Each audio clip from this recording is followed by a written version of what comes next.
Hello and a very warm welcome to Meghan and Harry News YouTube channel. And once again we have another article that is basically trying to convince the public of something being the complete opposite of what it is. It is literally the direct opposite of the truth, and once again I will try to deconstruct this nonsense, dissect this article and pull it to pieces, which is very easy to do, and show you what it is. Although many of you on here will already know this, but it is quite amazing how these organisations can say things that are completely in reverse to what really happens. And they don't seem to care about integrity or their reputation. Even what they say now completely contradicts what they have said many times before.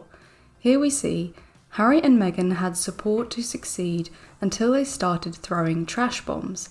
According to the Mirror's royal editor Russell Myers, Prince Harry and Meghan Markle had a lot of public support when they quit their royal roles, but this quickly ran out when they tried to hurt the royal family. So this organisation is very much part of the international smear campaign against them that has been going on for 4 years now. Harry and Meghan had support when they left the royal family. Well, they certainly didn't have support from any of the media. Do you not remember the headlines that this paper printed? Do you not remember the incessant, unhinged and obsessive rants of the likes of Piers Morgan on Good Morning TV every day?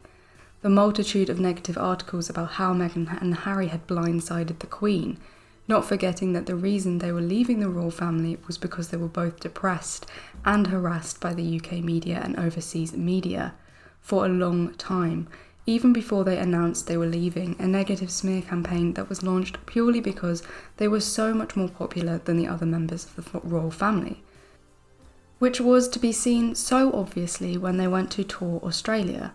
This popularity put the other members of the royal family's noses out of joint.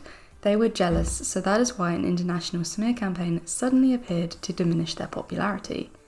And this is what made them want to leave not only the firm, but also the UK. Yet here is this article claiming that they had support before they launched trash bombs. The trash bombs were coming from the firm and the international toxic media smear campaign, long before they left. It's only in the last year Meghan and Harry have released documentaries and a book, and that is self-defense. They had to tell their side of the story because of the astounding amount of lies put out by the toxic media in their never-ending crusade to tarnish their name. Yet here we see now 4 years later an article pretending to paint the picture that Meghan and Harry had support before they released a documentary and a book. They had nothing of the sort. The reality is that the firm and the international media have been lobbing orchestrated trash bombs at them numerous times a day, every day, for the past 4 years. All of this trash usually comes from an anonymous insider. They are most usually complete rubbish and fabricated, and some speculate that these anonymous insiders sometimes originate from the PR of the firm themselves.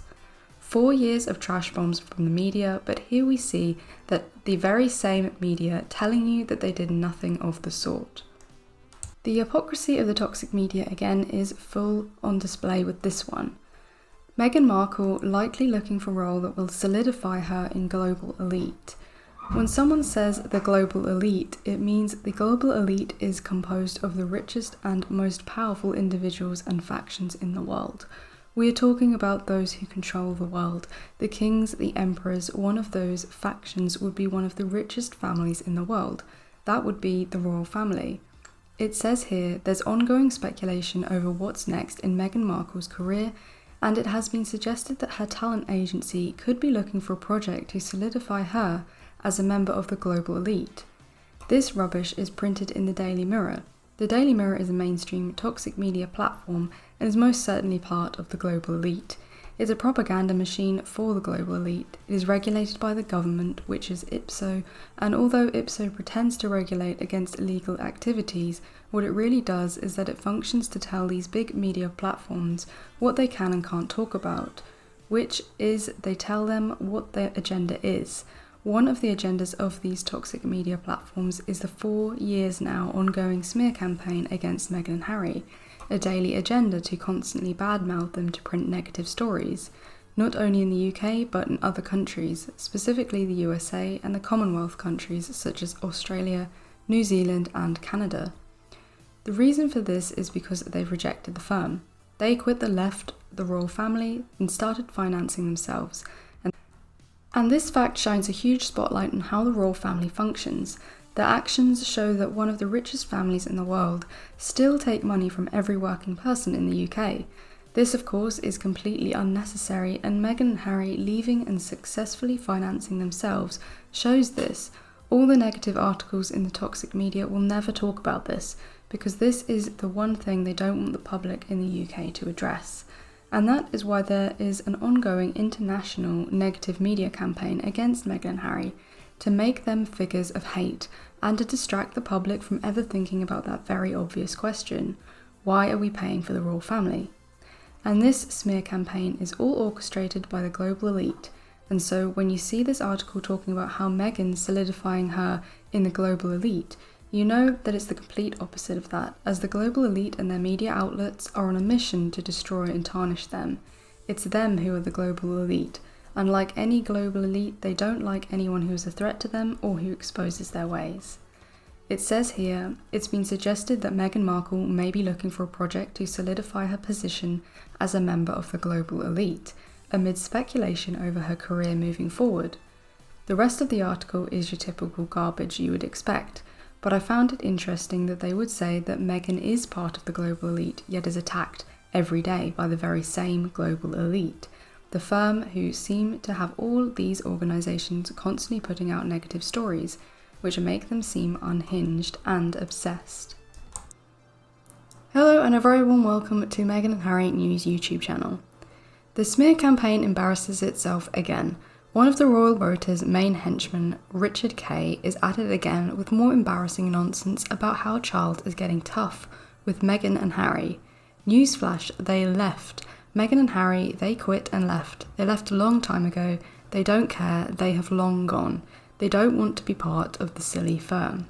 They quit and moved to another country to get as far away from them as possible. These royal reporters cannot stop telling the masses how unimportant Meghan and Harry, or how useless they are, or what a waste of time they are, yet at the same time they cannot shut up about Meghan and Harry. They talk about Meghan and Harry 100 times more than the other members of the royal family. How can two people who are so unimportant warrant so much attention? Doesn't make any sense, does it? One negative made-up story after another. I'm afraid the royal rota and the toxic media have been rumbled. The public see you for what you are. I know it's difficult for the toxic media. They have secret deals with the firm. They know Meghan and Harry get the clicks to please their advertisers, yet at the same time, the establishment does not want a good word said about them, and all because they are scared and insecure, because Meghan and Harry have shown the world the firm don't need to be taking money from the UK public. They showed the world that they can finance themselves, and this is what the royal family hate most of all, as it shows them up as greedy people. You can make up as many articles about Charles being ruthless and how they are going to be stripped of their titles, how they are being evicted from a cottage they haven't lived in for years because they don't live in the UK anymore.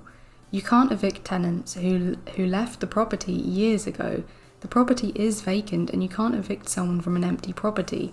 Just an endless roll of pitiful nonsense, tittle-tattle gossip, whatever they can muster in their tiny brains. But the fact is, nobody really cares or believes anything these organisations put out anymore. They've destroyed any credibility that they had, and to be fair, they never had any to start with. As we've been saying for a long time, this 4-year-long smear campaign against Meghan and Harry has shown the world how unhinged and obsessive the media are, and how insecure and unhinged and obsessive those who are behind the international smear campaign are. So here we have Richard Kay talking again about how Harry and Meghan need to be punished, sidelined, taken down a notch and rendered powerless. It says here that they are forbidden from using Royal Highness style in future. So what? If they wanted to be royal, they wouldn't have left and quit, would they? It goes on to say, those close to the royals, however, tell a different story. A visceral bitterness persists at the sustained attacks that Harry and Meghan have waged against family members through his memoir and their various television interviews. The only war being waged is the obvious smear campaign directed at Meghan and Harry. No amount of spin can make the doll seem lifeless. The firm and the royal family are as flat as a pancake, and the endless manufactured negative stories about Meghan and Harry prove this over and over again.